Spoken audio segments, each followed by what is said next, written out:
Saints, as human beings, we ought to get along together. That's how we become and remain sane and safe. Nobody is an island. So, to get along with other people, others expect things from you. You expect things from them. There's nothing wrong with people expecting things from you. There's not even anything wrong with people demanding things from you, as long as what they expect and demand is reasonable and they can account for it. For example, in the Netherlands, people drive on the right side of the road. I can't decide, you know what, it's Tuesday today, I want to drive on the left side. No. If I decide to drive on the left side, I'll be causing danger on the road. So people have the right to demand me to drive on the right side like everyone else. And if I don't, well, they have the duty to put the precautions on me to preserve safety on the road. That's it. It's nothing personal. It's just to preserve safety. If I'm in a hospital, I ought to get along with the rule not to use my cell phone. Why? Because if I use a cell phone, it can hinder the instruments in the hospital which are used to help the patients. So if I'm in the hospital, it's my duty to consider the safety of the patients and not use my cell phone. Same when I'm on an airplane and we're about to land.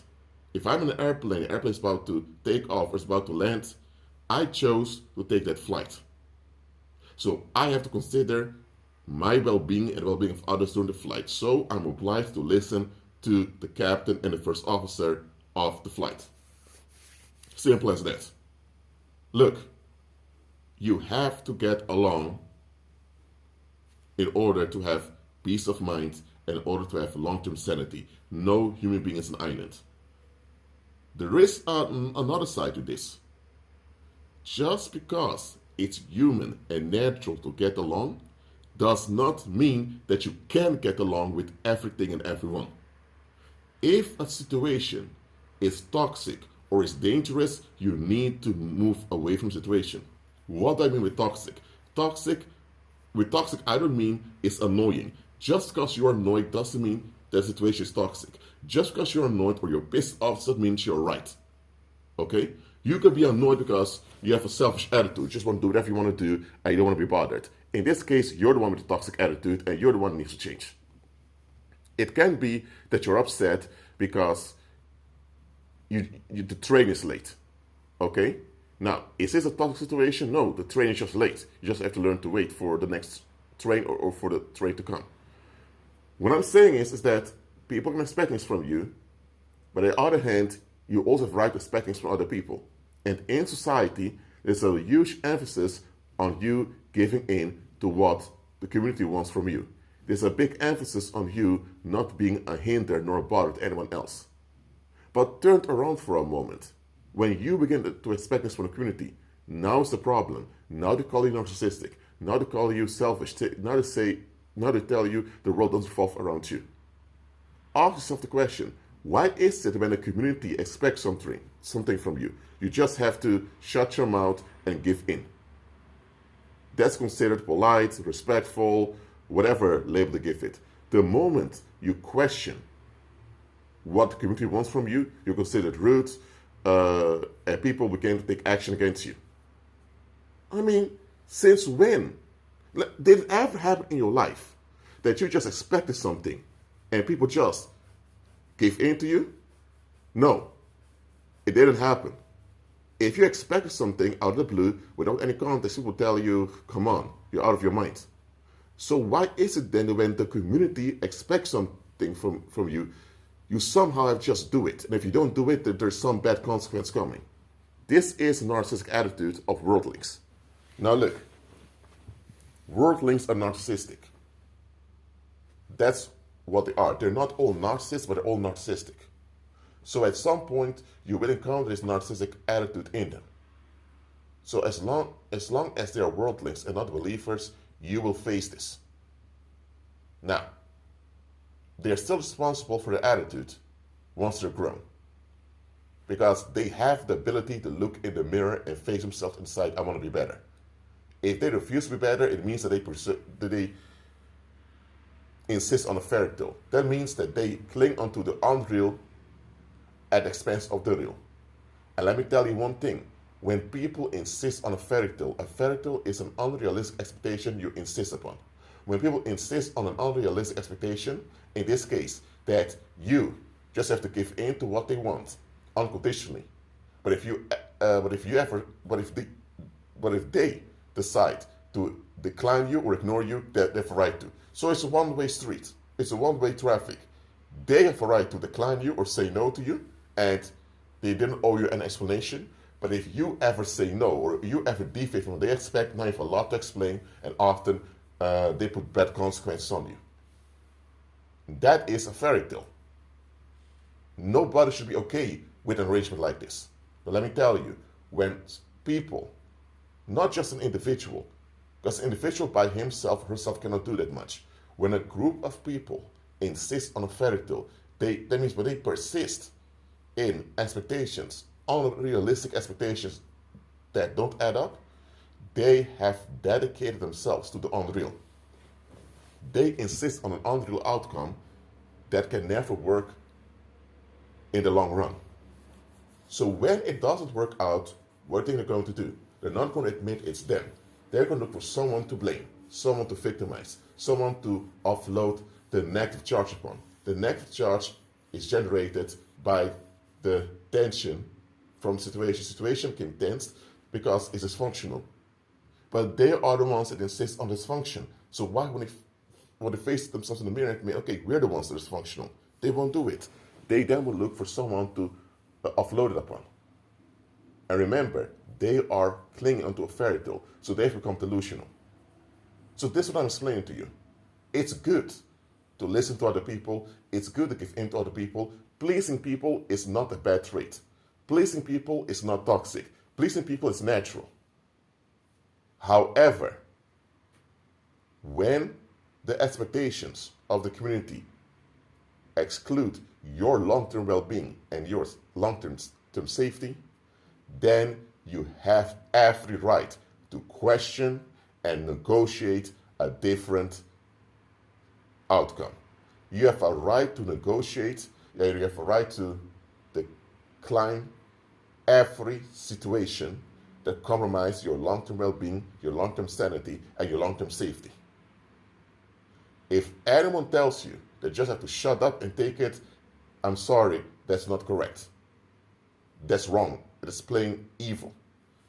Now look, just understand the context. If you're in the military and you have to go into dangerous terrain, okay, you joined the military. And because you joined the military, of course, in the military you face dangerous situations. So in that case, it's an exception because the military is meant to operate in dangerous situations.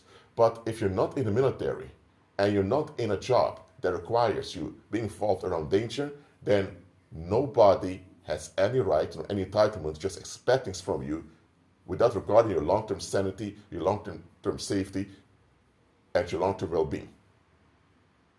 So the moment you notice that the people around you are becoming controlling of you, leave the situation. Again, if you're a minor still living with your parents have legal authority over you, and they have the legal obligation to look after you. So of course your parents will ask, where have you been, and all that. I'm not talking about that. So don't misuse my words to justify some narcissistic behavior. Don't do that. But if you notice, for example, I'm not talking about minors right now.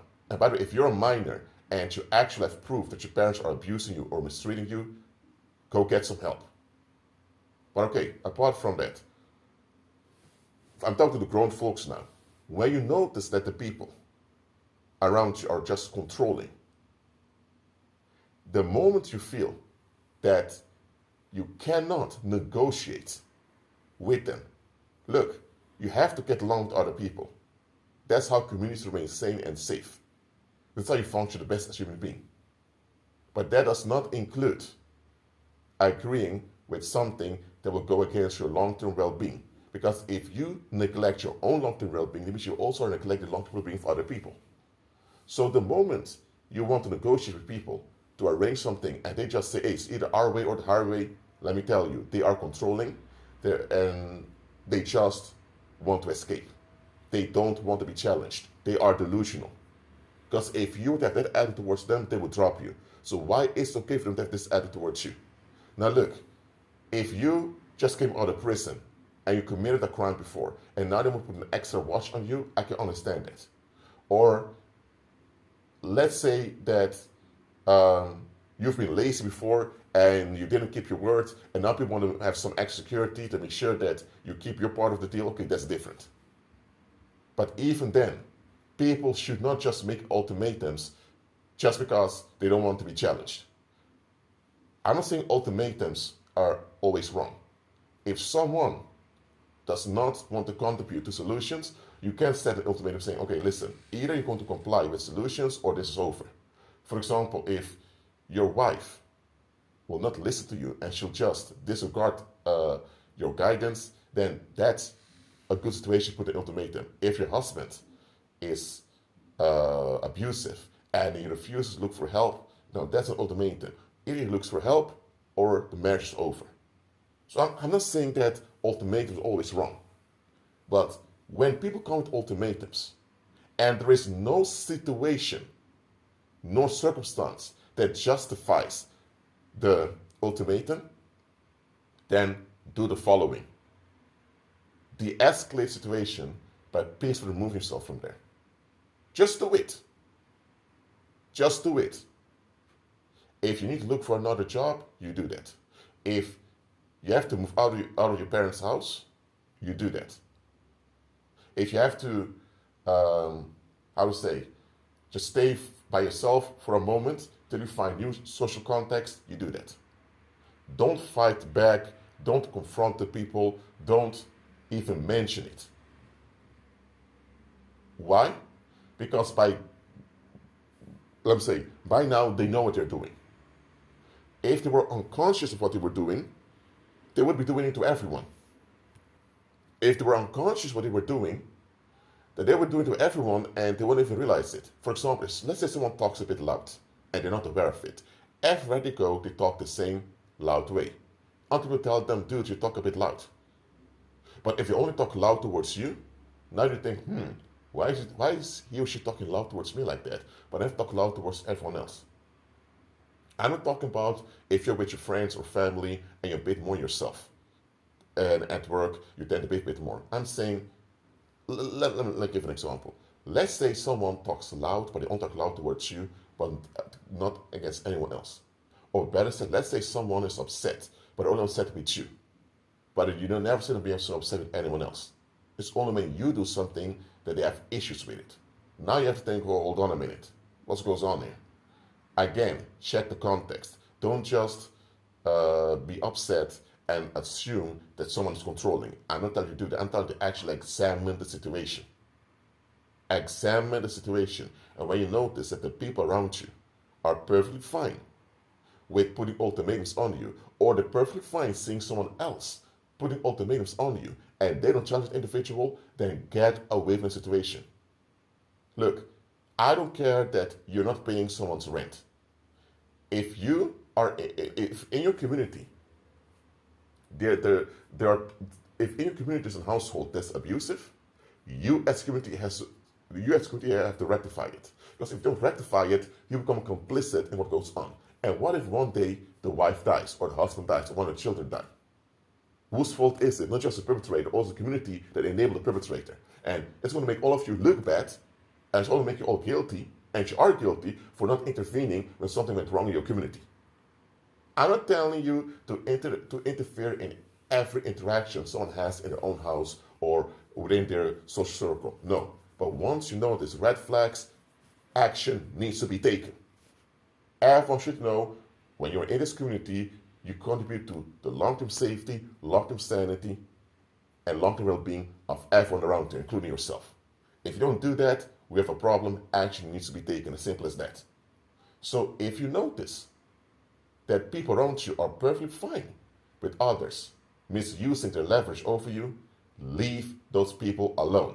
They've made up their mind to see you as an object to gratify their escapism. They just want to escape, but because they can't physically always escape from situations in life, now they want to escalate this negative charge on someone.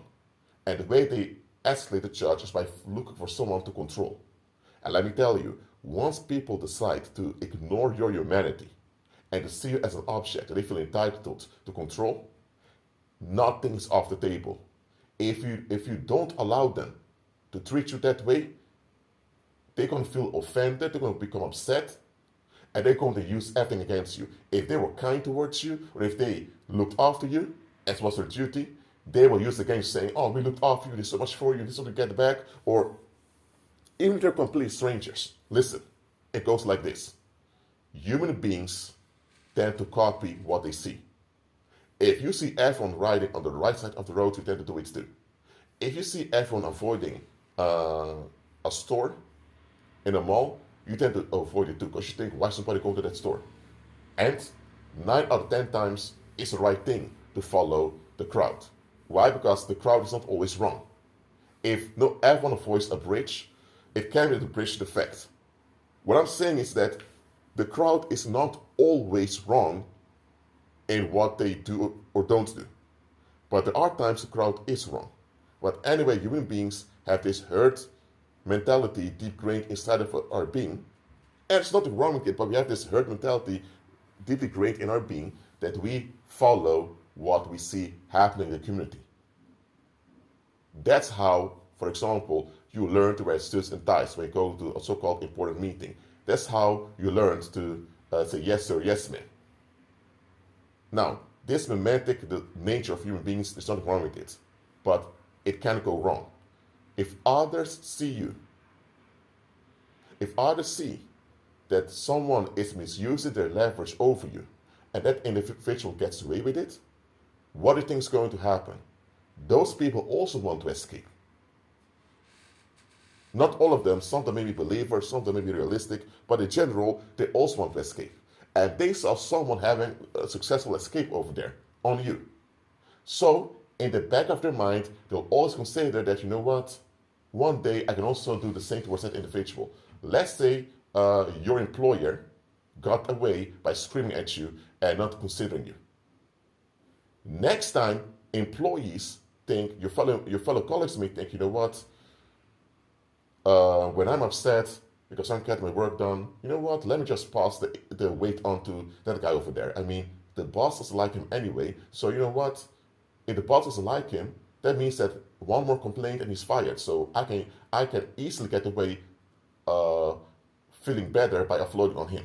And they'll be motivated to do it. Or let's say that you have a child and the child is neglected, and people kind of don't like the child because the child is a bit loud or whatever.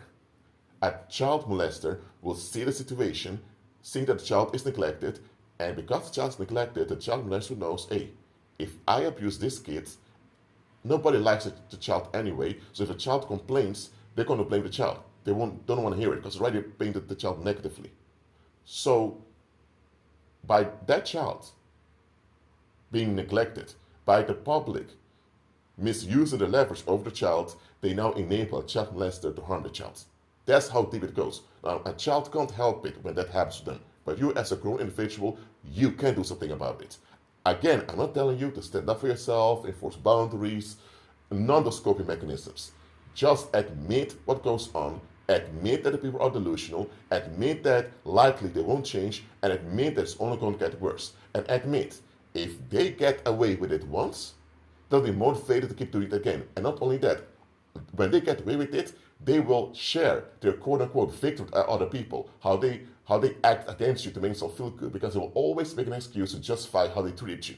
And once that happens, others who also have similar urges to escape will consider you also, but in the wrong way. So don't wait till you become a scapegoat. Get out of the situation. I would say run when you notice you're about to become a scapegoat. You know, you may say, but Rashid, shouldn't we as believers, shouldn't we deal with things? Of course we do. We do deal with things. We decree, we declare, we walk as far as it depends on us at peace with other people. We negotiate, we reflect on ourselves, we apologize when we're wrong. So of course we deal with things. But just understand, you're not the only one on the earth. Those other human beings also need to comply with justice. If they insist in a fairy tale, it means that they will generate danger around them. And that danger will harm you, it will harm them or everyone else. So collateral damage will happen. And once collateral damage happens, nobody wants to take responsibility. And then they're going to desperately look for a victim to take it out upon. And one symptom of them selecting a victim is them being controlling of someone. One way they're controlling is by always being upset with someone. If people are often upset with you, but you cannot explain why they're so upset, run. With run, I don't mean be afraid and become crazy and paranoid and push yourself at risk. I'm just saying with run, I mean make sure you get out of the situation as soon as possible, because those people, likely they won't change their mind, and likely they'll keep making excuses why it was okay for them to mistreat you that way. And others, because others don't want to get involved, they're more likely going to blame you for not leaving those people alone. Even though you're the one that they did dirty, the public will still blame you, because it's easier to blame the victim than the face that you've perpetrated amongst you. So don't expect on help from the public. Get out of the situation. So beware with ultimatums. I'm not saying an ultimatum is wrong. Sometimes it's good, but an ultimatum has to be justified. The moment people come to ultimatums towards you, and especially when you put a threat with ultimatum. For example, if you don't do this, I'll beat you. If you don't do this, you'll get homeless. If you don't do this, something bad may happen. Or sometimes it's not an immediate threat. Sometimes they'll just hint towards you. If you don't do what they want, they'll just neglect you or they'll forget about you. Anyway, anytime people come to ultimatums and you cannot justify it, or anytime ultimatum sounds alarm in your inner radar, listen, de-escalate by not fighting back and arguing any of that. But once you're out of once the situation is escalated, make sure you stay out of it. Forget about your reputation. Forget about your so-called principles, morals, all of that. Stop doing what's right and begin to do what's best. Well, that's it for now. Keep on agreeing with Christ and be at peace.